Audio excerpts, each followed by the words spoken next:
Good evening, this is Ron Aiken and Avery Wilkes for Gamecock Central Television. We're on the field here after South Carolina's 70-10 victory over Coastal Carolina, extending the school record home winning streak to 17 games, establishing Connor Shaw as the all-time winningest South Carolina quarterback at 25 wins and counting, both for Shaw and for the winning streak. A few other little records were set today, but sort of, Avery, from your perspective, what were kind of your takeaways? Key to the game for sure was just showing up. South Carolina looked like it didn't even need to prepare for this game. Guys were just 2 steps faster and 2 steps ahead of Coastal Carolina, and the whole team had a really good game. Some of the younger guys got to play.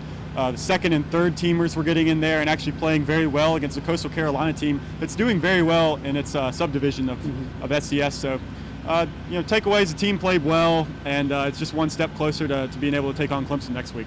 Certainly is exactly what the doctor ordered from the perspective of having a week where you don't have to sweat a victory out.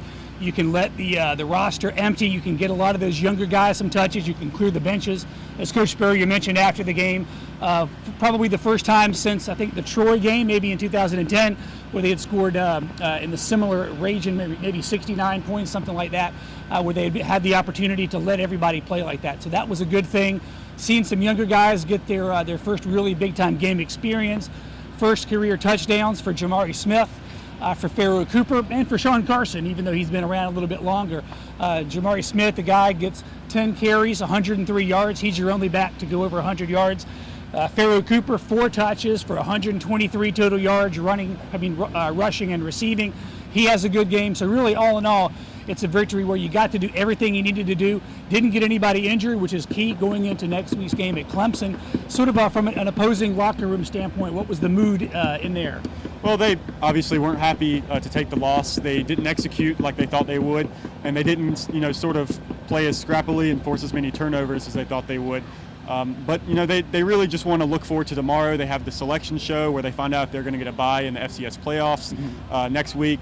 So they're sort of just kind of taking this as sort of a measuring stick type win, see how good they really are. And as far as Joe Mowgli, he wasn't very happy obviously with his team, but the whole team really just is looking forward to next week, and he says that'll sort of ease the pain of this big 60-point loss. Yeah, it was a very large loss, a bit of a humbling thing for them. Can't get around that, but a feel-good victory for South Carolina. Got a lot of guys with touchdowns, a lot of different rushing touchdowns, a lot of different passing touchdowns. It was nice to see 5 different quarterbacks get used, so your bench depth gets a chance to get some experience, and everybody's healthy and feeling good about themselves going into Clemson, which is really all you wanted in this game, which could have been a trap, turns out to be a rout, and I think South Carolina will take that all week long. For Gamecock Central Television and Avery Wilkes, I'm Ron Aiken. We'll see you next week.